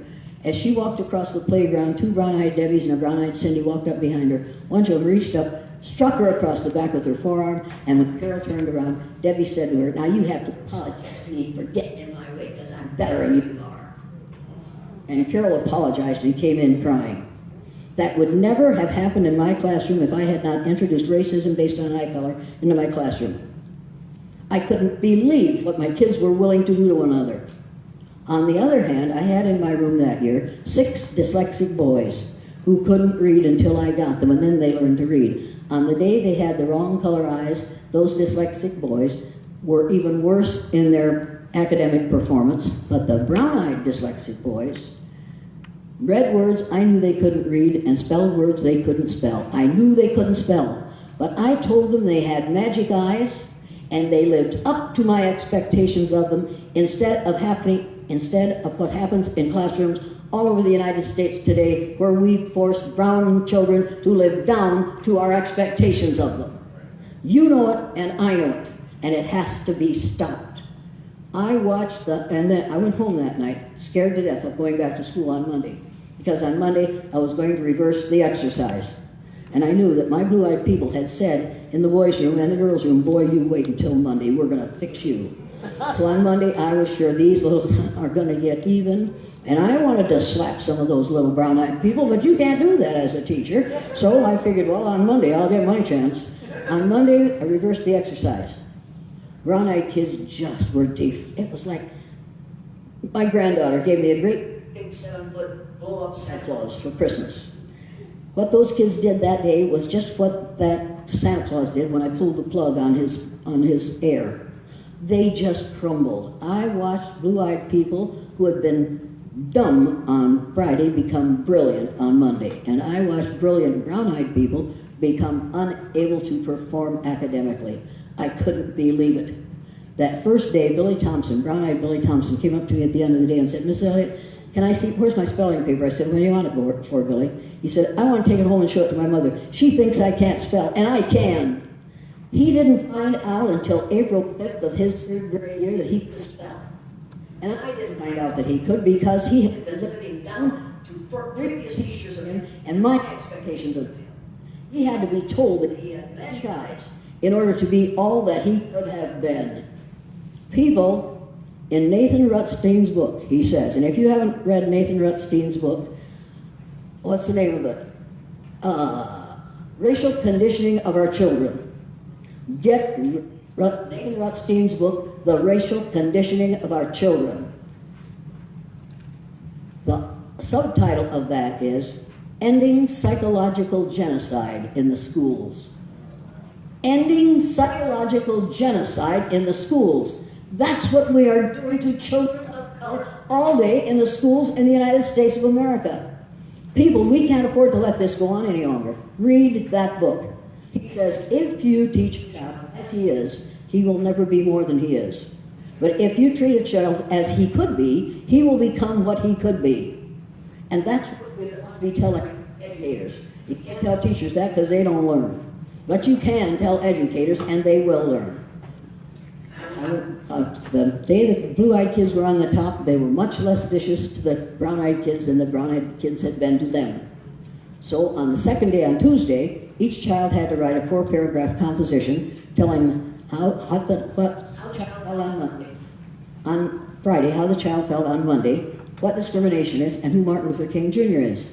After they had finished their essays, we hadn't discussed the exercise at all. I just said, write what you learned. Then we got in the magic circle, and I said, now, you blue-eyed kids said you were going to get even with the brown-eyed kids the day you were on the top. Why didn't you get even? And those kids, all together, almost in a chorus, said, because I found out how it feels to be treated that way, and I didn't want to make my friends feel the way I felt. Now, people, white people, we have to hope. We have to pray that people of color will decide they don't want to make us feel the way we've made them feel. White people, you expect that of the people you consider and have described as being inferior? What the hell is the matter with your head? How dare you? How dare we describe a whole color group as being inferior? For 350 years in this country we've done that. And then expect them to turn around and act better and more humane than we have ever acted. How do you tell me how that works? I don't understand that. Somebody must know in this Christian nation. Somebody tell me. There must be somebody who knows. You're a black woman, you know. Tell me how that works. Somebody must know how it works. I'm frantic here. What? You have integrity, you have humanity, and you're willing to be abused in the name of integrity and humanity? Well, it comes from ignorance that is modified from the experience. Put it in 1-syllable and 2-syllable words. If you speak to me in 4- and 5-syllable words, I stop thinking after the first syllable. Because it takes me too long to figure out what the hell that word meant. People, you need to know, and I think you're going to tell us, racism is not genetic. There is no gene for racism. There's no gene for sexism. There's no gene for ageism. There's no gene for ethnocentrism. There's no gene for homophobia. Those are all things you have to be carefully taught. How many of you learned these things in school that were absolutely racist and you had to respond positively to those things? How many of you went through that? Then don't tell me that it's about our genetic makeup. It is not. It's about what we teach, and it's about what we learn, and it's about what we expect people to learn. There are some Baha'is in this audience. And let me tell you something. If I were to become a religious person, I would become a Baha'i because they know the answer. They could tell me if I brought them up here and said, tell me how this works. They could tell me because they really, many of them really live their religion. I'm a Christian because I say I am. How many of you think I act like a Christian? Oh, hell no. When the minister came and asked me not to come to church anymore, I realized I wasn't acting like a Christian. Because I was saying God the Mother. Because I think God is a spirit and has neither gender nor color. And you ain't supposed to do that. And if you're in the Methodist church and you sing in the choir, they don't want you singing because your voice also says God the Mother. Get over it, people. We read the essays that those kids wrote that day, and you can find those essays in a book called, and I'm not selling books, but if you want to buy one, I'll be happy, called A Collar in My Pocket. I wrote a book called A Collar in My Pocket because 15 years after those kids, 10 years after that blue-eyed exercise, a film crew came to Prejudice and filmed their class reunion 10 years after they'd been through the exercise.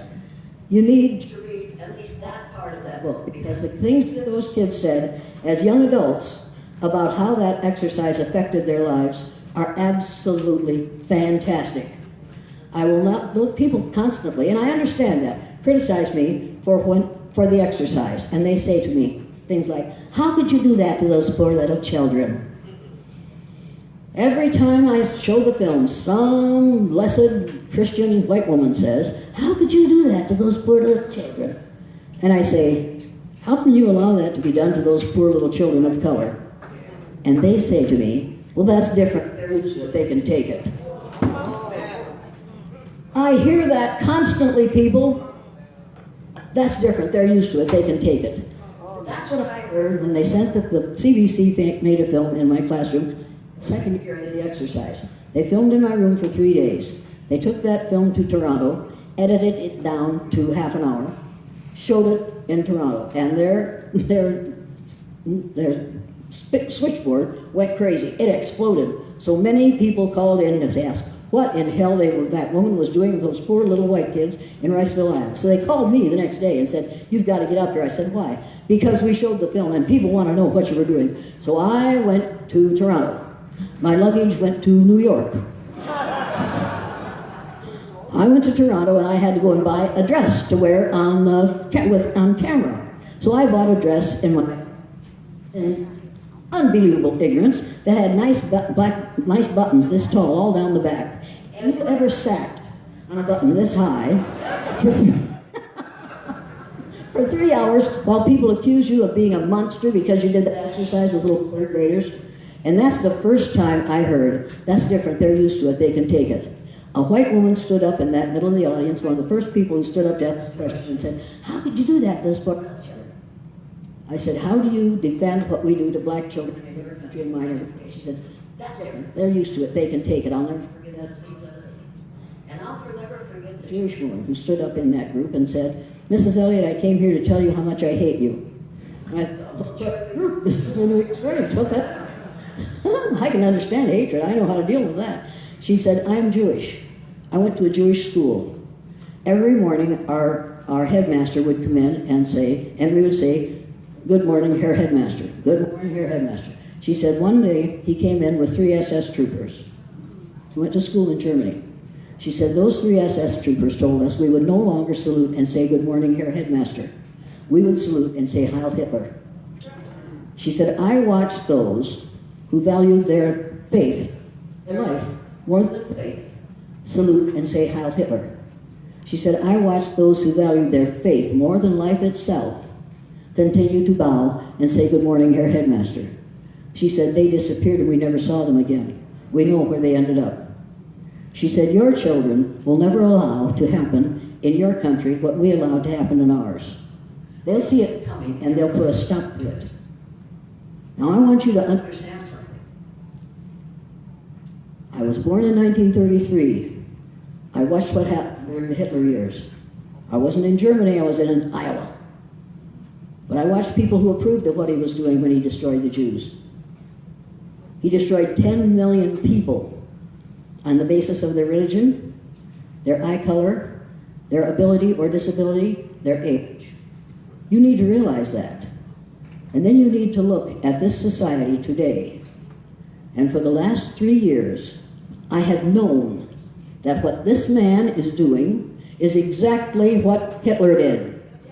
You must be aware that what is happening in this country, I have seen before, from a distance. We didn't worry about much about it because it was from a distance, and I wasn't Jewish, so I was all right. But I have 2 part Muslim grandchildren. And by the gods of war, they had better not come after my grandchildren.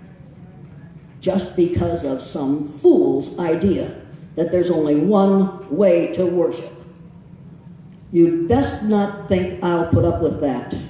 And I'm a white woman, and even though I'm short and old and fat and ugly, I'm telling you, I will make them regret it if they come to me with that message. And I am actively campaigning to get this fool out of office, and so should you.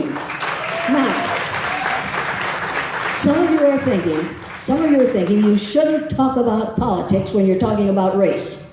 How many of you think that in this country, politics is about race? And if you don't, you haven't been watching. It's all about race, people.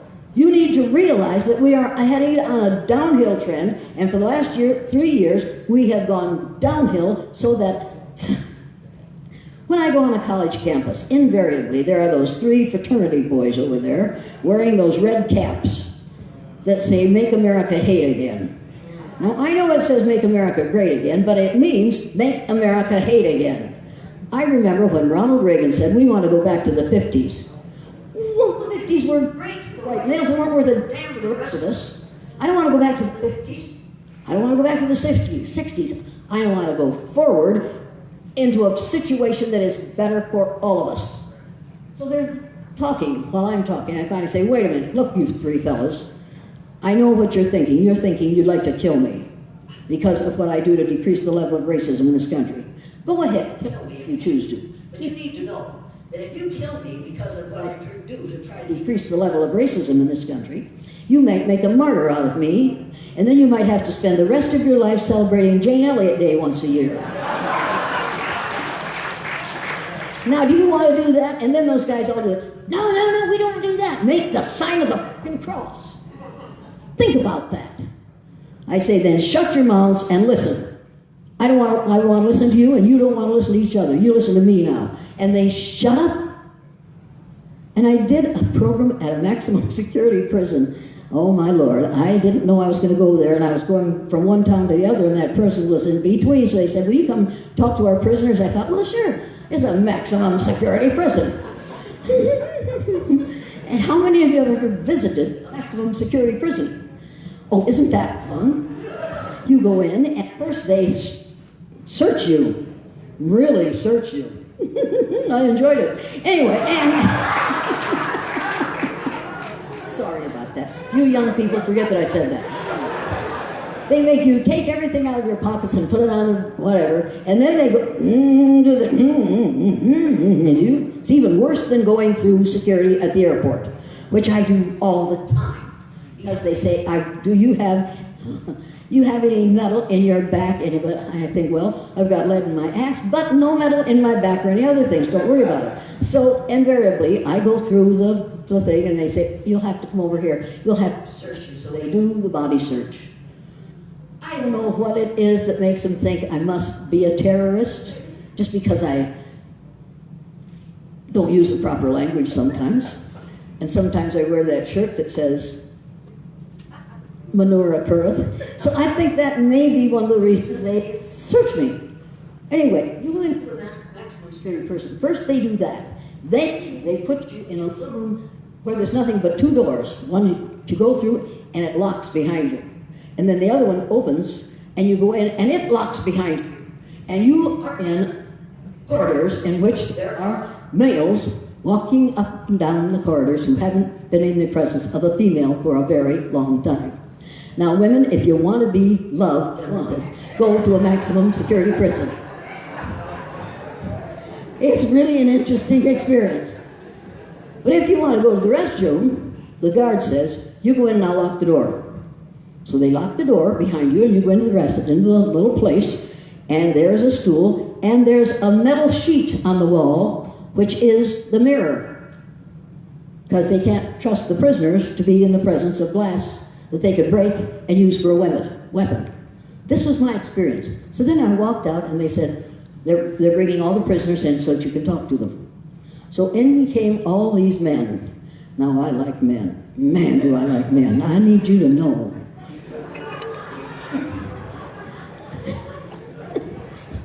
You haven't been without a man for 6 years. My husband died 6 years ago. I need a man. Anyway, getting right along. And if you're wearing Old Spice, stay away from me. I'm liable to jump your bones. So I did what I had to do, and they brought all these men in. It was absolutely fantastic. They came in, the black men like doing this, glaring at me. After my first 3 sentences, they sat up straight, and they began to look at me. And by the time I was done, they were leaning forward like this. There were 3 white males right there, the third row back, and they were talking about me. And one of them asked a question that was absolutely unacceptable. And all the black men in front of him turned and looked at them.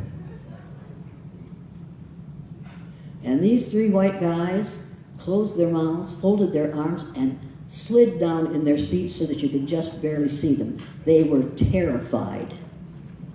I thought, now there's a look I want to achieve. I want to be able to do that with ignorant people who make stupid remarks. It was absolutely beautiful. The bell rang, they were supposed to leave. They lined up. Just, one of them said, I'm not gonna hurt her, I just want to touch her. And not because I'm a beautiful woman, because she just wanted to touch the skin of a female. Read the book Just Mercy. Read the book Just Mercy. And then refuse to cooperate with a country that puts young black boys in prison and refuses to do anything about what happens to them at the hands of the males in that situation. Refuse to allow this to happen to any child, but particularly refuse to allow it to happen on the basis of people's ignorance about skin color. I learned more that day with those blue-eyed, brown-eyed kids than I've ever learned before and I have learned since. But the main thing I learned was there is a solution to racism. You can educate in such a way that your students will not go along with racism. Because that's what happened in my classroom that day. The second year I did the exercise, it was filmed by the Canadian Broadcasting Corporation. The third year I did the exercise, it was filmed by the American Broadcasting Corporation. That year, the principal handed me my class roll before school started. He said, these kids aren't going to learn anything, don't worry about it. They're never going to amount to anything anyway, pass them on and get them out of here. They haven't learned to read yet, and you won't be able to teach them to read. And I thought, well, there are words I shouldn't say, but you know what I'm thinking.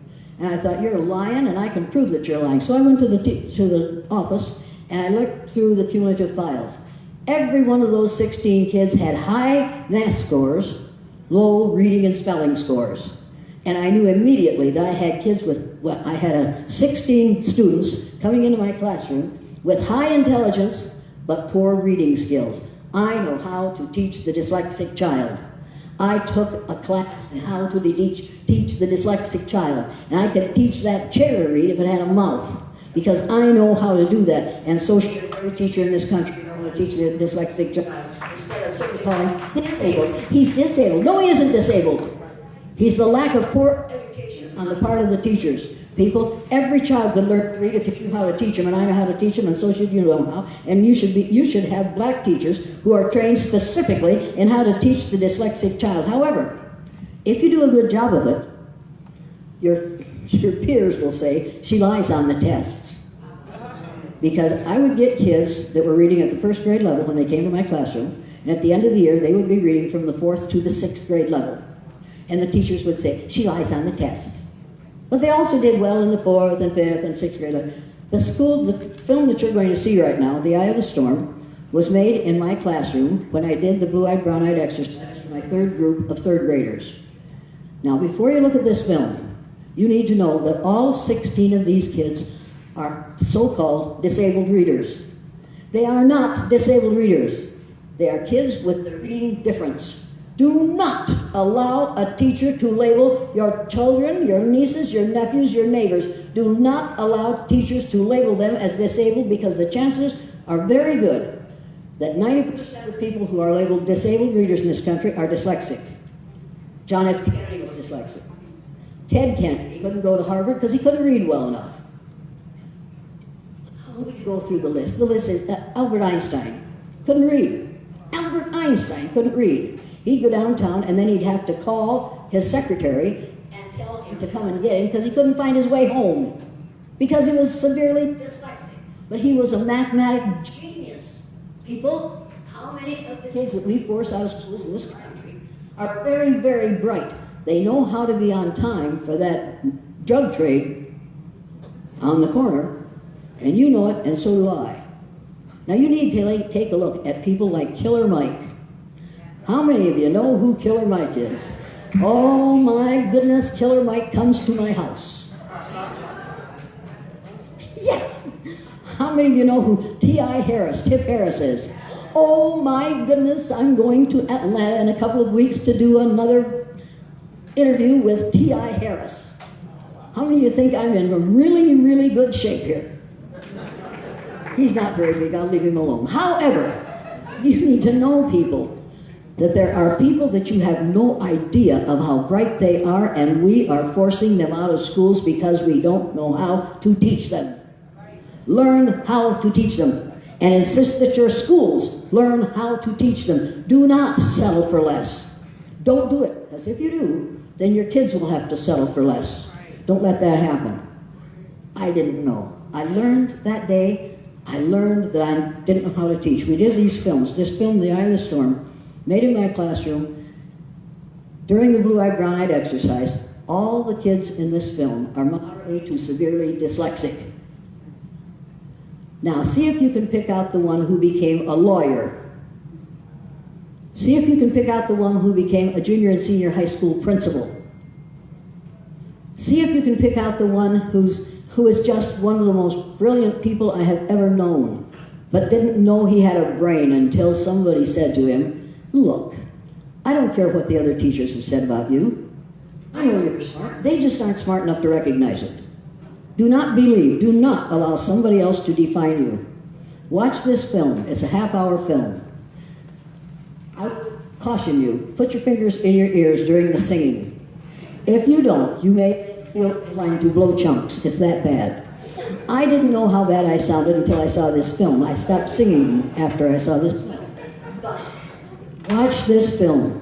Put yourself in one of these kids' positions. Or, since many of you have been in the position these kids are in for a lifetime,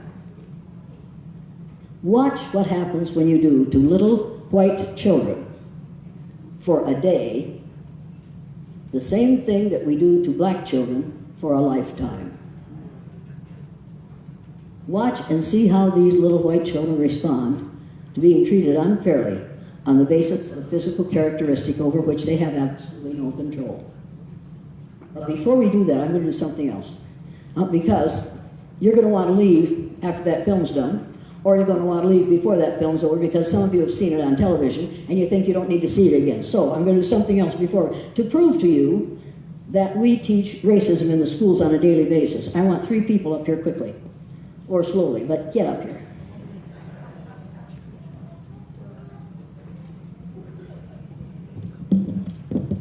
Okay, you hold one after that. Is that all there is? Oh no, there's more. All right, you can hold on to that, and you hold on to this. Sorry now.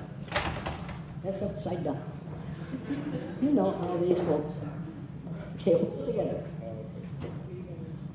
Of course, the male has to do the hardest part. Now straighten it out, folks, so everybody can see it. Now, how many of you have seen a map like this before?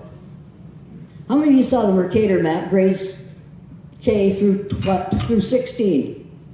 This is the map that we use to teach about the relative size, shape, and location and importance of the land masses on the face of the earth. Now take a look at this map. Look at here. Russia, Russia. 2 Russias. Here is China, China. 1.5 Chinas. Here is India, India. 2 Indias, Twindias. People, we have to do that with this map in order to keep the United States in the middle of the map. How many of you have seen a map like this? Now, in order to use this map at all, you have to take this from him, her, you hold on to the middle. You still have to work harder than they do, but no, you have to put this where I tell you to. Put it where I tell you to. Men have to put it where I tell them to. Okay.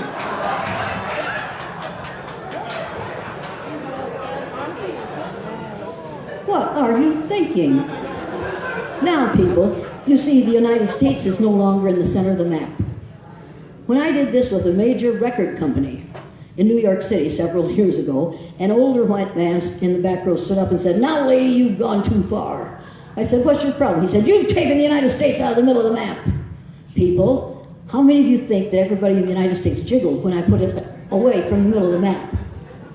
People, it doesn't make any sense. There are several things about this map that make sense. The first thing you do when you introduce a map in school is read the legend at the bottom of the map. This one says, Mercator's map upon which, the last sentence says, South America is actually 9 times larger than Greenland. South America is actually, in fact, 9 times larger than Greenland. How many of you didn't know that? How many of you were never had that pointed out to you? How many of you think that's an important fact? How many of you think Donosaurus T. Rump doesn't know it? He thinks he can buy this thing and he wants it because it's this big. It isn't this big, people. And there's only one China, and there's only one India. You need to realize that in order to use this map at all, you have to adjust it. Now, some of you are going to say, well, you can't put a spherical shape on a flat surface without that kind of distortion. Oh, yes, you can. I need one more person up here. You.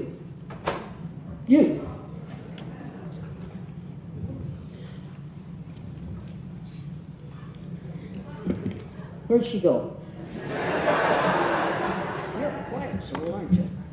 All right, is this the right one? Yes. This, people, you hold on that, you hold on that. This is the Peters projection map. The sizes on this map are right. The locations are right. How many of you have never seen the Peters projection map before? People, that's a sin. You should have been seeing this map. Look at this map. Look at, just to prove to you, look at the size of Alaska here. Look at the size of Alaska over here. That thing shrunk. Sarah Palin took all the air out of Alaska and shrunk it right down. That's what'll happen to you. Look at the size of Canada on this map. It stretches from hell to breakfast. Look at the size of that sucker. Look at the size of Canada on a properly constructed map. Look at the size of Greenland on that one. Sir, you point to Greenland. Can't miss it. Look at the size of Greenland on a properly constructed map. How many of you think that these facts are important? How many of you think they should be teaching them in the schools? How many of you think you'd like to have a copy of this map? I'm going to give you one, Mary. Where are the maps? Somebody pick up that black plastic bag there. Now, don't go away, because I'm going to need you. You have to hand these out. Take a package, rip it open. Okay, somebody else. We need a couple of people to do this. You, sir, you're sitting there with your arms folded. You can't do that in my presence. Get up here and take a package of maps. Take a package of maps and hand them out. Just pass them down the line. There are 25 maps in each packet. What? Open them up, pass them out. Wow. Please. I meant to say please. Okay, who else? Now, do it quickly as you can so we can get this done. Everybody take a copy of this map, take it home, and if you can't think of anything else to do with it, put on a refrigerator magnet, glue it on the back of it, and then stick it to your refrigerator door. And then invite some of your friends in for drinks.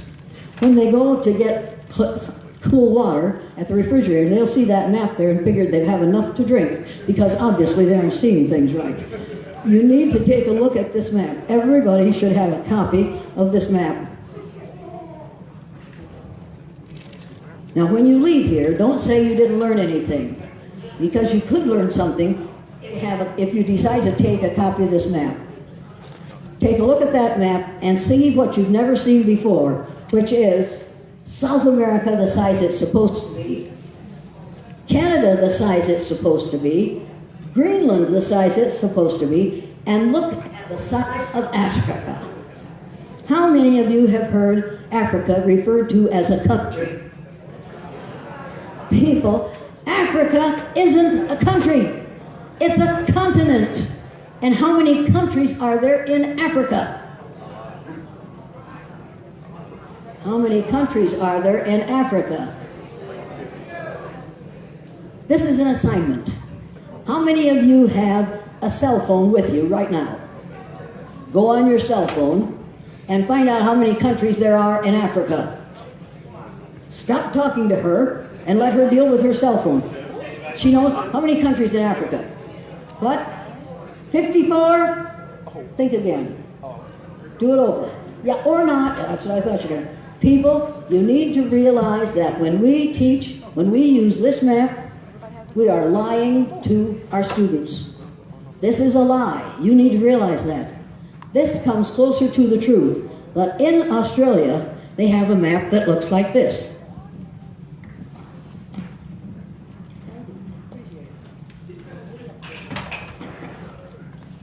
Now, folks, Australians are tired of being called the land down under. So they've simply reversed the map. Now, do you suppose that all the people in Australia are standing on their heads now?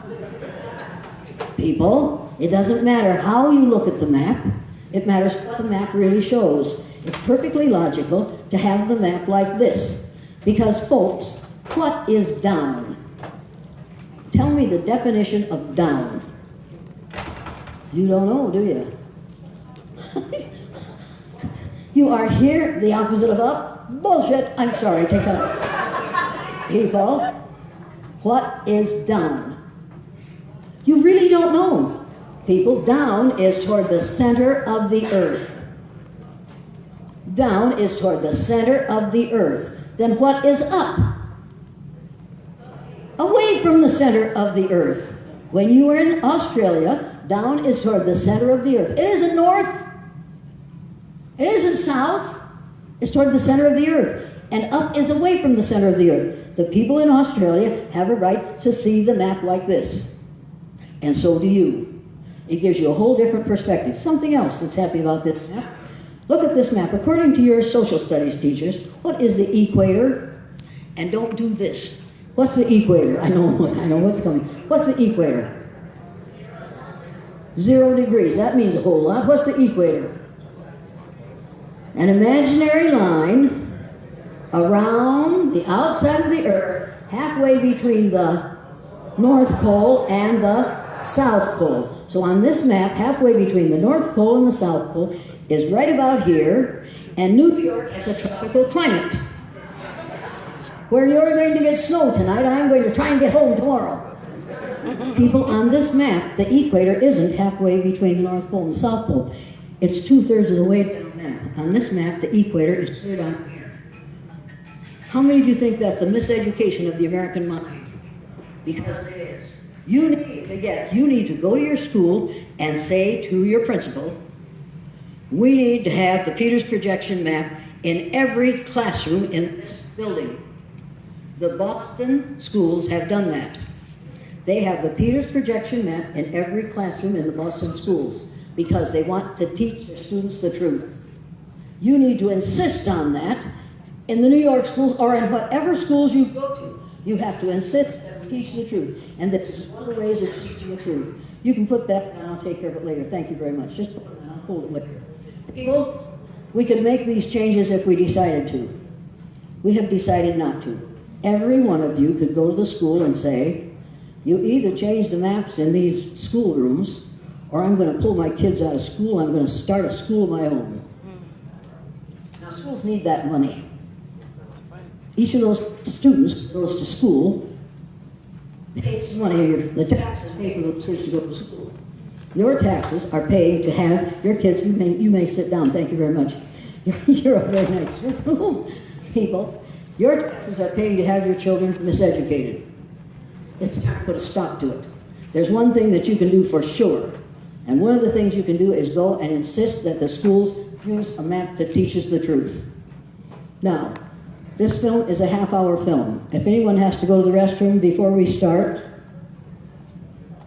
names will be taken. Go quickly. We're going to take 10 minutes for you to do what you have to do. Don't take longer. Quick break, come back in 10 minutes. Look at your clock. Okay. 10 minutes. Back in 10 minutes. Cell phone, 10 minutes.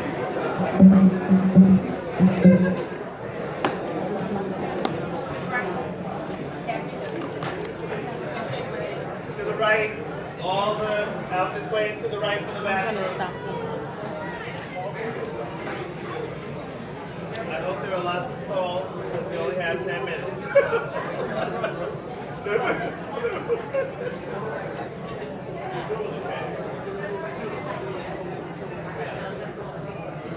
bathrooms downstairs too.